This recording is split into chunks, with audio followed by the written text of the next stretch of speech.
Mana bu darvozalarni qaranglar, kattagina darvozaxonasi bilan uyim.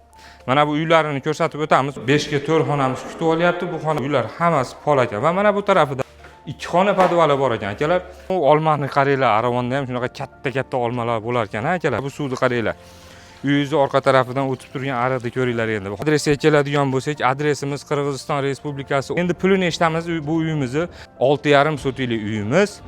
Assalomu alaykum Alimov TV'ning podpischilari. Menga yaxshi niyatda podpiskani bosgansizlar, chiroyli joylardan tayyor uylar chiqib qolsa yoki bo'lmasa cheklar chiqib qolsa olaman deb men sizlarga hozir juda ham bir yaxshi lokatsiyadan tayyor uyimizni obzorini qilgani keldim. Mana bu videoni ko'rishdan oldin bittadan like bosib, podpiskani mixlab qo'yamiz. Mana bu mahallani qaranglarda.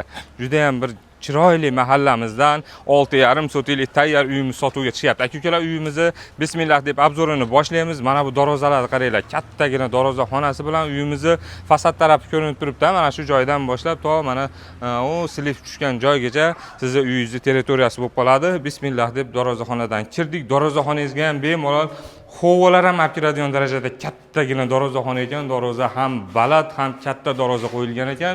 Patologlarni ko'rib turibmiz. Shuvoqlar qilingan, bitta chiroyli qilib travertin qilib olsangiz bo'ldi ekan. Aka-ukalar, endi mana bu uylarni ko'rsatib o'tamiz. Uylarda hozir odam yashamayotgani uchun mana shunaqa holatda turibdi. Bitta chiroyli qilib supurib tozalab olsangiz bo'ldi. Remontlari ham unaqa jar remont talab emas. Xo'p, uyimizga kirganimizda mana 7 ga 4 xonamiz kutib olyapti. Aboylar qilingan, patologlar chiroyli holatda turibdi va pol ekan akalar, pol, steyashga emas, pol ekan. Xo'p, uyimizni narigi tarafida buni mehmonxona deylik. Endi mana bu tarafiga kiradigan bo'lsak, mana bu tarafida ikkita chiroyli yashaydigan, o'tiradigan xonalari bor ekan. Bu tarafiga mana kirganimizda mana verandaga so'ri qilib qo'yishibdi. So'ridan ro'parasida chiroyli qilib 5 ga 4 xonamiz kutib olyapti. Bu xonamizda ham hali oilaviy o'tiradigan xonangiz bo'lib qoladi. Aka-ukalar, endi narigi xonasiga chiqadigan bo'lsak, bu xonasida ham mana chiroyli remontlari bilan aboylar qilingan ekan. Bu yog'i patologlari bor. Hozirgi xonamizdan ko'ra adashmasam 6 ga 4 bu xonamiz. 6 ga 4 xonamiz ekan. Bu xonamizda ham pollari bor. Uylar hammasi pol ekan va mana bu tarafida so'risi ham bor ekan. Tashqariga so'rini qilib qo'ygan. Yozda maza qilib, shabadada огородlaringizni tomosha qilib o'tiradigan joyimiz ekan va bu so'rimizni tagi podval ekan akalar. Podval ekan. Bu podvalingizga bemalol kampot, sampot shunga o'xshagan narsalarni saqlasanglar bo'lar ekan. Bu so'rini tagi ham va hozirgi ko'rgan katta xonamiz tagi ham podval ekan. Operator pastga tushing. 2 xona podvali bor ekan akalar. Hozirgi ko'rgan katta xonamiz tagi ham podval ekan. Juda ham katta podvallari bilan va endi огородlarni bir qator ko'ramiz, огородlarini. Akalar, bu uyni puli arzon chiqyapti. Arziydigan senada chiqyapti.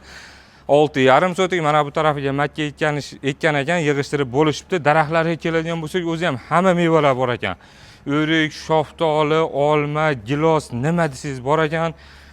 Uyga o'zi почти pul rasxod qilmaysiz. Bez vложения, endi molxona va bu narsa solsangiz bilmadim-u, tayyor sirazi kelib yashaydigan holatda mana bu o'tlarni bir qator o'raverasiz. Xurmolar ko'rib turibsiz. Xurmolar ham o'zi yaxshigina qilibdi va mo cheka tarafiga ponni uzum ekib yoribdi akalar.